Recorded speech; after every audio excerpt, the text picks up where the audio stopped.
Hello and welcome to New York Empire podcast presented by the greatest ultimate bag. I'm Hilton and he's Matt Pippin Auletta, and the New York Empire podcast review show, or whatever this is called, is back again for another season. So Matt, Pippin, welcome back for another year. Of course, I think everyone wants, most importantly, to know how Spring League is treating you and how your knees are doing.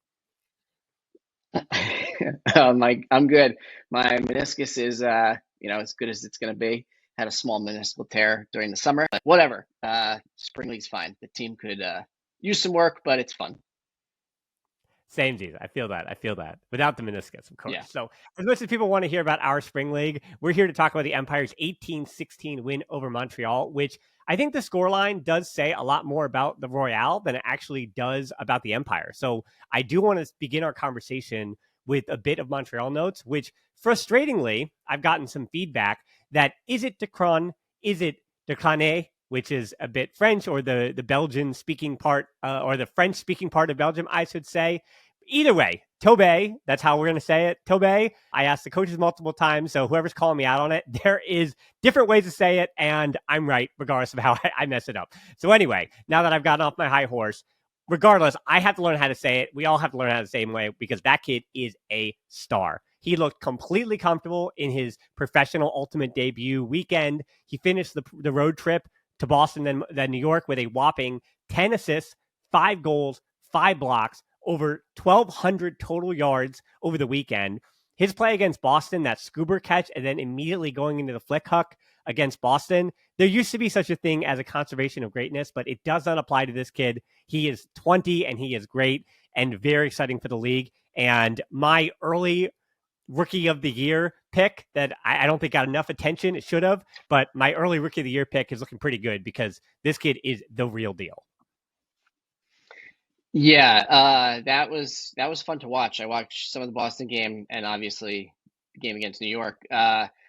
Very, very exciting. It was. I was trying to put my finger on like players he reminded me of a little bit, and it was just like a mashup of all these different good players. So I won't elaborate too much, but there was a ferocity of like a young Ryan Dross somewhere in there, but then with all the like skill and poise and grace of many different people that don't really emulate Ryan. So I Can don't I know. throw? He was Can I throw?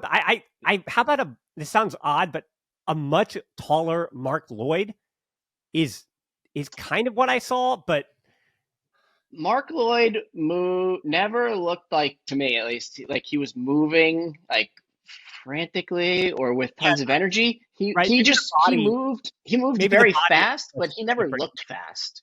Right. Like, Yeah, I think maybe the yeah, body's a bit different, like too far different that I can't really make the comparison. But yeah, yeah. just an I mean, all around. obviously Lloyd was a massive impact player, so Yeah. that part fits. But Yeah, and then throughout this game, I mean, that he kind of sums up what Montreal has added this season.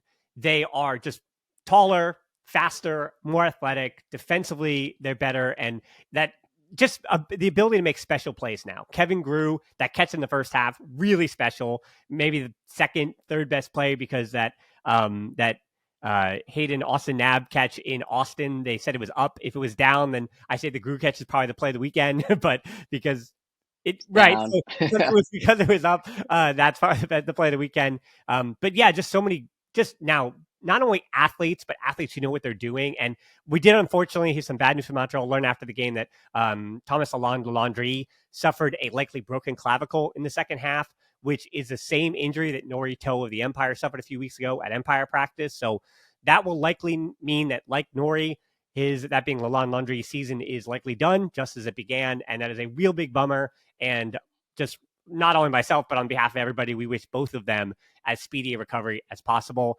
But back to the Montreal thing, offensively, at least talking about that, even seeing receiver Kevin Quinlan, which I think is something that you never got to witness, honestly, in person. So seeing receiver Kevin Quinlan is fun to watch because it tells you that they aren't just a one-trick pony. They aren't just trying to solve problems in the same fashion every time. And for him to be able to leak out a bit, get into the end zone, it just tells you how much more multifaceted that offense is going to be this year.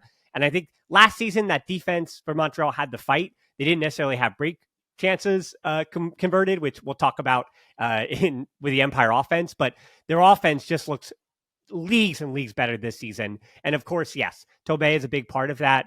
But Kenton Bono, getting him back too. Kenton is obviously just, even if he didn't look fully fit he didn't look like 100% in his fitness yet, but he's just such a monster in terms of where to find space, getting into open space, and getting himself available, and then more importantly, opening up He space. scored nice ones too. Yeah, Yeah, he's still, there were flashes there. So give it a little more time. I'm sure they'll really start clicking.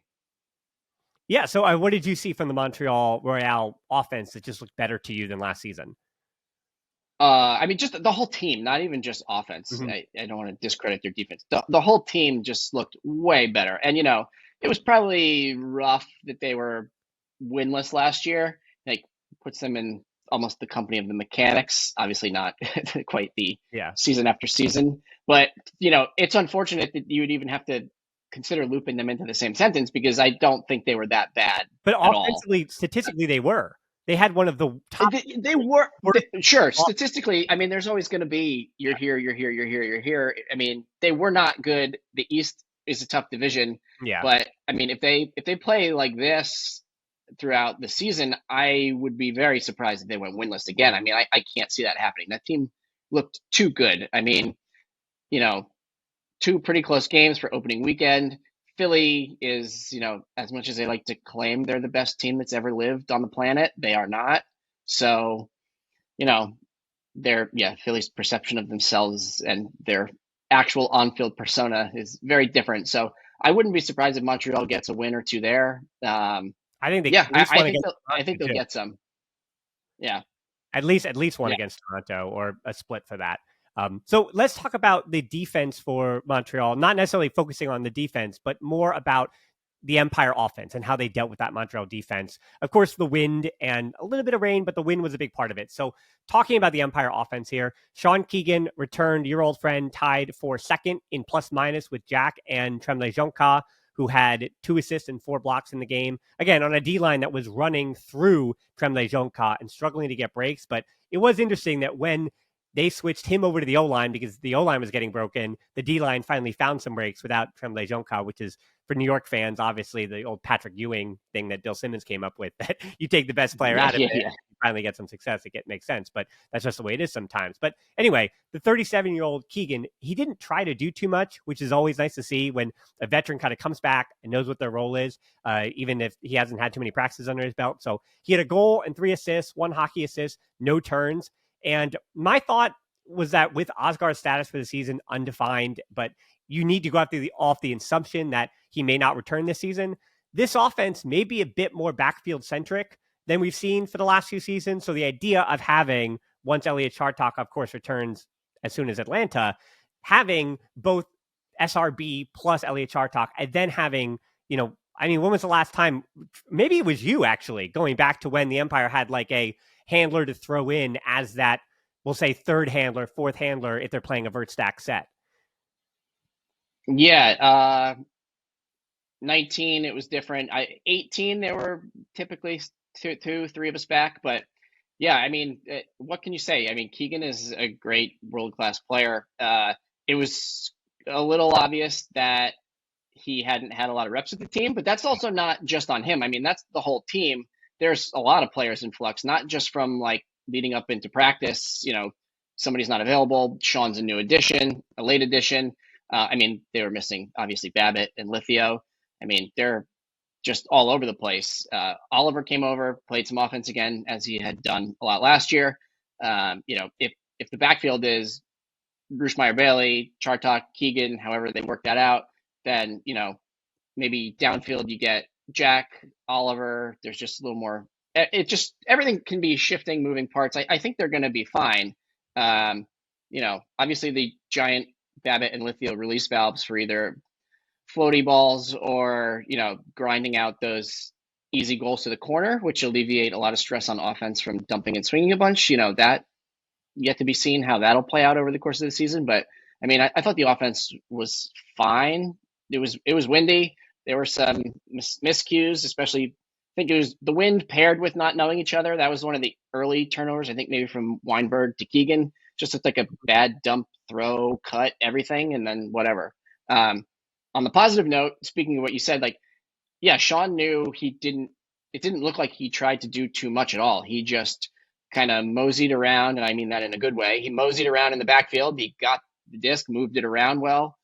He's known for those quick little breaks, just side to side, did what he could, and yeah, I mean, he's a great addition. I doubt we're going to mention him otherwise. When the Empire offense wasn't looking great, I actually thought Charles Weinberg, even though he had the most turnovers, again, it's a little windy. Some of the throws were meh, whatever. It's first game too. I don't put a lot of stock into that. I thought Weinberg played really well when the offense as a whole looked a little ugly. I felt like he just kept kind of finding the space and giving them the easy passes that maybe in other years that always felt like Jack Williams to me in different game to game, where like things aren't going well. All right, we'll hit Jack for the easy pass here, and then like everybody kind of regroups, moves downfield, shifts, and then we keep playing. I felt like he did that many, many times, and that really was what kind of kept them stable in the early goings of the game when it looked a little ugly. And then I think he had like 3 hockey assists in addition to a bunch of decent stats. So it was a pretty good game, even though he had a few turns that didn't amount to much. Well, I think you could clearly see what Montreal, the game plan was of what they wanted to take away with the number of turns that came because the Empire were trying to get to Yacht in double coverage downfield. And when you look at the numbers after the game, I've been trying to make this MVP Jack this season case to kind of have it gain some steam in the early going. But he only had, I say only, he had 2 goals, 3 assists, 1 turn with a plus minus of 4. Plus, he did lead the Empire, that being Jack, in receiving yards with 234, which is it's not an outrageous number, though. It's not one of the eye-popping stats from the UFA honor roll or whatever like that from the weekend. In fact, when you talk about the yards, it was Saul's 425, Oliver's 348, and Weinberg's 343. Those were the highest indicators, and that is the best indicators as to how Montreal were forcing the Empire to beat them. And good on the Montreal to say, hey, if Saul Wurstmeyer-Bailey, Oliver Chartok, and Charles Weinberg are the one to put us to the sword, then we're going to take this L. And it kind of does show in the final score. They lost by 2, and they were, the Empire are deeper, and they're even with that continuity, like they understand each other. And I think to your point about what will get better and improve, Liam Haberford is the last member of this O-line that we haven't mentioned. And I think in terms of replacements for Oscar, he's the first one we should mention. He had 3 turns, but I think like Oscar last season, when I look at the turns, I don't bother too much with that guy because he's the guy on the team with the greenest light. Other than, again, maybe Jack. But he is the greenest light. So 2 goals and assists, 2 blocks, 0 hockey assists, only 80% on his completions. I expect those numbers to get much better as he gets acclimated to his teammates, as well as those hucks to Yacht, which his really good huck came to Jack, not Yacht. So I do expect that timing to get better with the deep looks. And remember, too, that Liam, he's only been to 2 practices, and he was unavailable for the first one he even arrived for because of an injury. So he's only really practiced with the team once, and then you're suiting up and jumping right into the windy conditions and, on all that kind of stuff. Yeah. So I think especially the deep stuff to Yacht is going to get better. And I will also argue as well, I don't think every team, especially in the East even, has the same number of big bodies downfield defensively that Montreal actually had to showcase. Atlanta will this weekend, but I don't think every other team in the league necessarily has the same physicality and just, again, big bodies downfield that we saw from Montreal. Yeah. The first time I played with Yacht too, I forced a bad throw to him. You see him, he's big, you know how good he is, and then you get those dinner plate eyes, and you're like, yeah, I'm throwing this, and then all of a sudden there's a very good defender there, and you're like, oh, and now I've thrown a turnover. Not how you envision it. So yeah, once the timing and the reps together come, and probably not as windy conditions in some games, I'm sure those turns will be beautiful throws for easy goals instead of contested throws that could go either way. Well, I do also think that the variable there was it might have been a fitness thing with Sean. I wasn't able to ask after the game, but when Randolph then started coming over in the third quarter to play a few O-line points there, it did seem to settle the Empire offense down as well. And I think it allowed Liam to express himself a bit more because with Randolph's threat in the middle to go every other, that was opening up space, I thought, for Liam. And that's where I really thought there was more, we'll say, room for him to potentially go long or to become more of a variable offensively. So I think at least in the spring here, as long as weather might be dicey in these coming, let's say the month of May, Randolph coming over in slick conditions kind of to take place of what Osgar again did in that short field, because that was the thing that Osgar could do for you. He could go long, of course, but he was so good, especially with Jack in tight spaces. And so to have the option of saying, all right, Saul, and then again, Elliott coming back, Randolph, Jack, almost there's a little force in there. Take control. The disc is slick. It's super windy. Let's solve our problems in the narrow space. Again, Charles can also come back. Weinberg can also come back in that deep in the backfield. So you have all these different options. And I think that's going to be the success of his Empire offense this season. It's that how many threats can we create? How can we keep these defenses guessing as to where we're going to go next? And I think that's where they're going to get the success from. It's not going to be, we're going to spam Yacht deep this game, or we're going to spam this, we're going to spam Jack on. No, we're going to do anything, and we're going to take what the defense gives us.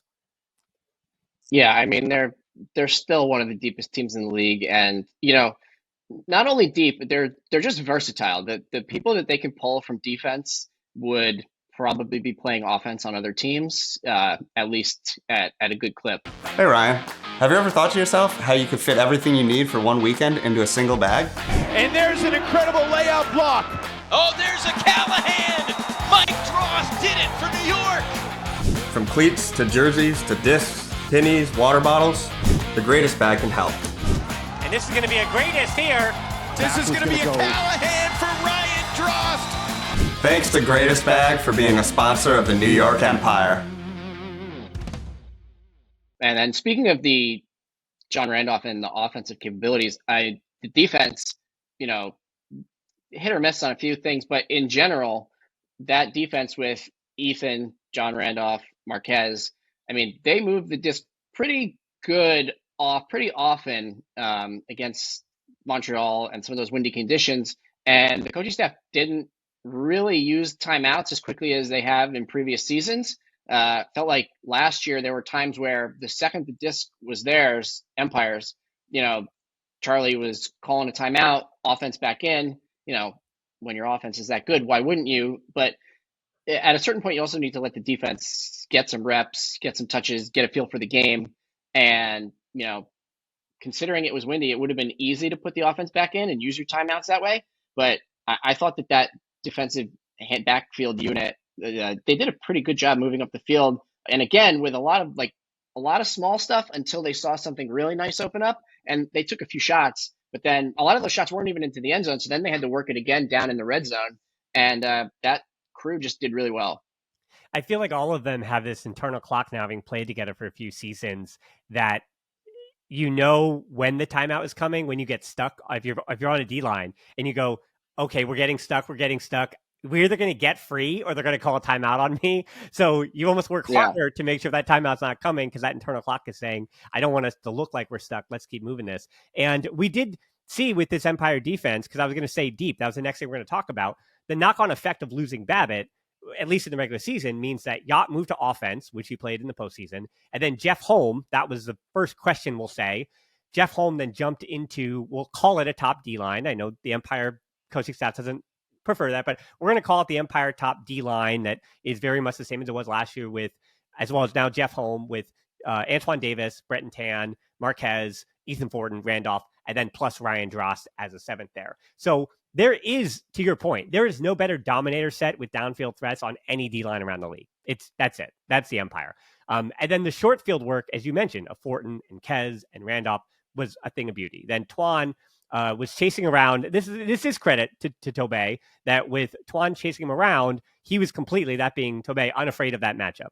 But I think, but Twan still got 2 Ds from it, right? So Twan didn't necessarily say, okay, this guy's punching me in the mouth. He punched back, got the 2 Ds. And then Ryan Drost, of course, got his obligatory regular scheduled D, on the layout, on the in cut. So that was expected. But I think the other D line is the one with the bigger talking points, because all those faces I just named and mentioned are the ones that Empire fans are familiar with. But there were new faces and rookie debuts for Sam Jonas, who, because he does not play high level club, I mentioned on the broadcast, he was a Northwestern grad, which is not a major ultimate program. So really, truly one of the big unknowns, I think, of the league this season. And then Caleb Seaman coming up from the Boston area. And then Empire debuts for Axel Agami and Connor Russell from Chicago and Carolina, respectively. UFA game number 2 for Matthias Ling, who also had to defend Ukraine. And then some guy named Ryan Drost, who was about 3 inches away from getting blocks 199 and 200, but we'll have to keep on waiting. Mike. Oh, Mike, right. You got the twins mixed up there. Yeah. I've never got it wrong in person, but yes. So Mike, because Ryan with his 200 was on my mind. So 203 for him. Yes, Mike's still at 198. But from that, I have a few notes as what jumped out from that D-line unit for me. But when you saw that, again, for you, new faces, what did you feel about that? Again, we're using air quotes here, but D2. I mean, I think it is a little closer to a D2 than it was last year. The unit seemed fine. It was,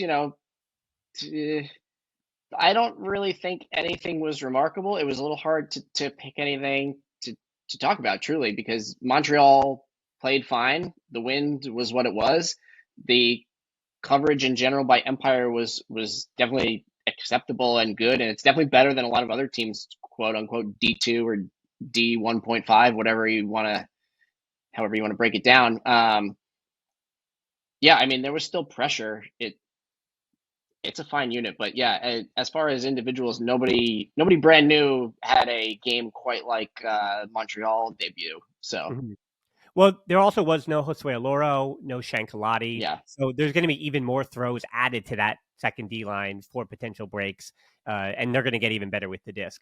Those players also will put a tremendous amount of pressure on the other team's handlers, which then really, I think, when that happens, we will see the newer people get more opportunities for D's downfield because just as the time in the stall ratchets up, throw after throw after throw, eventually there's a miscue, and that's when everybody else picks them off and gets those Ds. Like Shank and Josue, they might get some Ds, they might not, but it's the pressure that they put on every single throw, every single possession.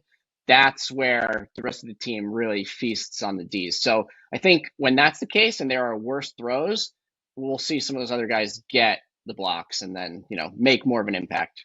For sure. Because I think what jumped out to me to that point was, and I was warned about this, but Sam Jonas, physically, athletically, he's there. But to your point, because there wasn't as much pressure on those handlers, the way that Josue certainly brings it, that the throws were to the space where the throwers were able to throw the receivers open as opposed to, throwing directly to the receiver. They were throwing them open. And obviously it's much harder to get a D when it's in the space beyond the receiver and they're able to run onto it and into it. What really jumped out to me, though, was the job that I thought Ling did on Ukraine. I thought that, somebody on that line is, of course, going to have to guard him. So when I saw that D2 line out there, somebody was going to have to, we'll say, be the mismatch. But I thought Matthias actually did about as good a job as anybody did on Ukraine all weekend, like including what I felt like Antoine did, with the exception of getting the 2 blocks. But to that point, too, I thought Matthias potentially had blocks if those throws were not to that space to allow Ukraine to just be an athlete and get up to it. So I was, to your point, I'm optimistic about that D2 line when they're able to, we'll say, settle in to be able to make more plays when there is more pressure on the disc there. So I think the last talking point, not say there isn't much to talk about with this game, but the weather was such a factor. So here's your weather stats and tell me which of these 3 things jump out to you. The Empire were just 3 of 11 on their hucks. Montreal was 10 of 16. The Empire D had 6 breaks. Montreal still ended with 5, even though it took them I think they had 1 in the first half, or maybe the beginning of the second half, they finally got it. But there was also 25 turns for Montreal, 23 for the Empire. Do those scream to you weather, or do those scream to you first game of the season, or do those scream to you maybe some worrying signs about the Empire that you want to consider for this season? I think it's a combination of everything, to take the cop-out answer, because the weather definitely plays a factor in a few extra turns. I mean, that's any game everywhere when the weather's not cooperating, the wind. New personnel on offense, the reps and the meshing clearly wasn't there at times. It caused a little jumble, whatever. Montreal also is better, so I think Empire probably wasn't ready for that, to just I think they probably thought they were going to run away with it, and then the game ended up being relatively close the whole time. I mean, from a fan, you picked Montreal to have Rookie of the Year, good season, whatever. But I still thought the game was going to be a little more comfortable moving through like halftime and everything. So yeah, it's just a combination of everything. And the Empire are certainly more fallible. I mean, no Lithio, no Babbitt. I mean, Jeff barely ever throws a turnover, so that automatically reduces turnovers. But he's gone now. He also, throughout the course of a season, would have a ton of buzzer beater scores or buzzer beater blocks. That's going to make them a little more fallible. And, especially in the close games where 1 or 2 points really matter, all those things that Jeff and John Lithio could do, that's gone. It'll be really interesting to see what happens when a game is really, really tight, how it kind of plays out. It wasn't a factor in this game, but I was curious to see if Empire ever had the disc like kind of trapped on the sideline after a timeout or a call or something. Last year they frequently put Lithio in there in that situation to throw out of double teams because he's gigantic, so he could throw either over to Jeff somewhere or just way backfield to people. It's just for shorter, other more standard handlers or players. I'm curious to see if other teams can maybe generate some turns that way, because all the release valves are no longer there. I mean, Yacht's big, but if he's throwing, you don't have another giant somewhere else to throw to. So it's all like 0.5% here, 0.5% there, but it all adds up. And then maybe somebody gives you their best shot and you don't have your best day. Like, I could see them losing at some point this season for sure. Whereas last year, I kind of felt like they were going to steamroll everybody. Which they did, 31 straight now after the win. Yeah. Also, of course, history is on their side. And the next challenge is on Saturday is already a challenge. Atlanta Hustle coming off a 24-16 loss to Carolina in their opener, so they didn't play the best, but they were missing so many pieces in that game, including Matt Smith, Michael Fairley, Billy O'Brien, Jakeem Polk, Jeremy Langdon, Aiden Downey. So you're talking all of those players, if available, are immediately slotted into your 20. So it could be a much different squad. I'm not sure, again, who's available, which ones will be back, when they'll be back. But we know Matt Smith at least will be back to help that offense, which did look pretty shaky against Carolina.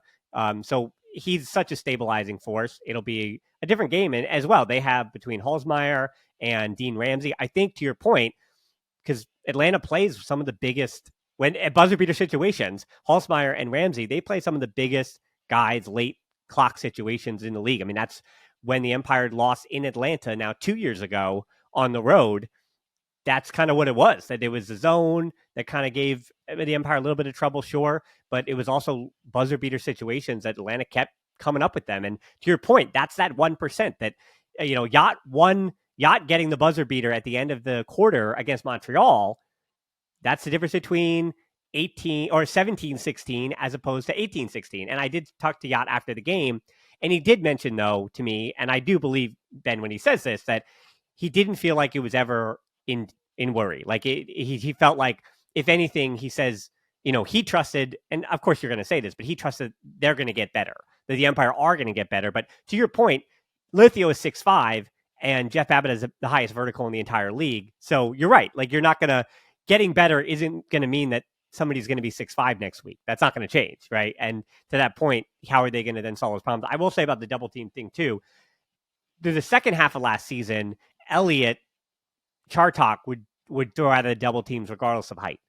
And that happened a lot. So it wasn't necessarily just Lithio over the top.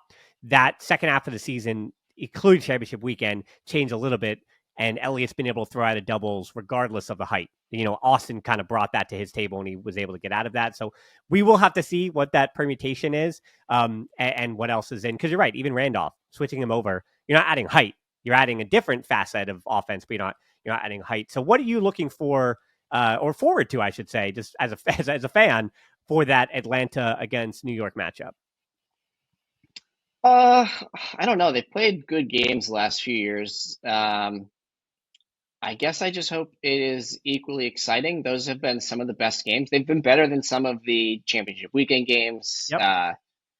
Yeah, I mean, it's just been very exciting. And Atlanta's play style, a little more frantic at times. Sometimes the Atlanta offense does not look pretty, and then they score a lot, or they just seemingly score at will, and it's just different. It's very different. So I'm always excited to see the two play styles kind of clash against each other, and then just seeing if more of the D2, D1.5 can just find their groove, their role, and carve out some break opportunities. And then, we didn't mention this real quick, but I was actually surprised that, well, I guess I touched on it quickly. Empire coaching staff didn't use the timeouts as quickly as previous years, which was great, I think. I'd be curious to see if that changes, if it's a game they think is a little tighter. And then on the flip side, Montreal, I thought, squandered a few chances where they could have used those early. And maybe it's a different game, tighter game.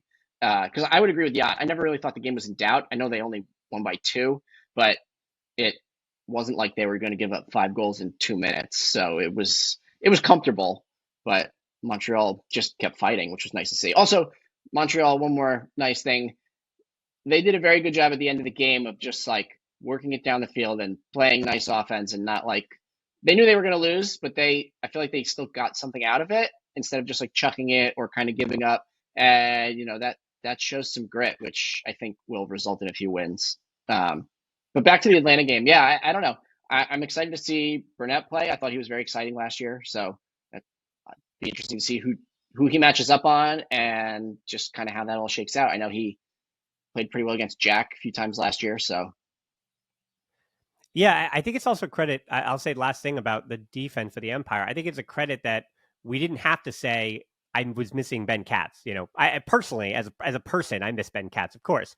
But on the field, there wasn't a moment in the game where I said, well, it doesn't feel like the Empire can't generate a block, even against, again, the athletes that exist for the Royale. So I felt like I wasn't necessarily and even when the disc was turned over, I didn't feel like the Empire needed the safety valve that was Ben Katz in the backfield. I felt like they do have the weapons, and that just means maybe a bit more Ethan Fortin than you're normal seeing, or Randolph a bit farther in the backfield, or Marquez as well, coming a bit more farther in the backfield for just moving the disc around on that, first D-line set again, and Oloro and Alati as well, just having that sheer number of, also Axel Agami, seeing where he's going to fit as well, because again, on paper, when you look at his body size and the way he plays, the way he defends, he is the closest like-for-like replacement for Ben Katz, maybe in the entire league. When you look at, again, just all those intangibles, it's impossible to replace the mind of Ben Katz, of course.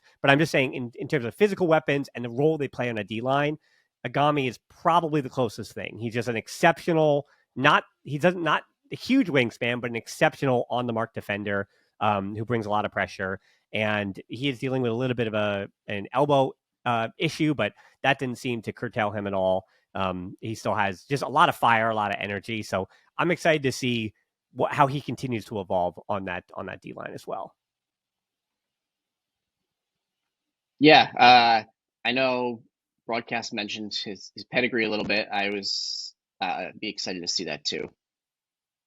Yep. Yeah. Again, one of those guys who's kind of unknown because he went to Ohio State. Like I'm from Pennsylvania, so I'm not going to say the Ohio. They don't get that. So just Ohio State, and they're not a big program, and he's still kind of young, kind of unknown, coming from the Cincinnati, Ohio scene. So I'm excited to have Empire fans kind of get to know him, as well as some of the other players this season. Do you think Mike gets to 200 away from the home crowd? Oh boy, I mean that would kind of be a little bit of a shame, but entirely possible, because perfect transition. Thank you. And in our outro here, that the schedule upcoming is against Atlanta, which, as you mentioned, Atlanta, they take chances. There's a lot of highlights in that game. So really an opportunity for Mike to get at least one, if you're listening, Mike. And then against the Boston Glory, what was kind of, New York-Boston, it's supposed to be a rivalry, but of course, because of Babbitt and Katz now, I think it's really, truly going to feel like a rivalry for the first time. It's up in Boston. And there's fun and a competitive fire that has not necessarily existed in that rivalry, because the Empire, to your point, were so much farther ahead of Boston last year. And they arguably had some of the best players from the Boston Ultimate scene for the last 15 years. So I think that game is going to feel a lot like a rivalry. There might be some 50-50 stuff for Mike to jump onto. And then you got the Royale up in Montreal. And as you remember, the winds up in Montreal do leave a bunch of discs flying in the air and wanting. So I would argue that if you're going to give me 3 games where Mike gets 199 and 200, it certainly could come in those next 3. But of course, I would prefer... Did he not get credited for 199? He picked off a throw in the third quarter of that game, I think. Did it not count? I think you might be confusing your Twins now. No. Ryan got the layout D, but Mike got one that just kind of with floated. 199. It floated to him. You're right. Yeah. There we go. You're right. Shouts to Ellie Willette for being on top of that. So yes, I lied. 199. So he just needs 1, and he's going to do that in 3 games. I'm pretty confident. So yes, well, definitely do it in 3 games. Yeah, but do you think it'll happen next game? Oh, against Atlanta? I hope so. I hope so. I hope it happens just so it's done. Because it's like talking to him pregame. I think there's a little bit of a wait. I think he feels it. He knows he wants it, and it's going to happen. So just getting it out of the way, I think it's going to allow him to play a little more freely. As odd as that sounds, but I think it's going to allow him to play a little more freely and not feel like he's searching for something that's not related to the team goal and team concept.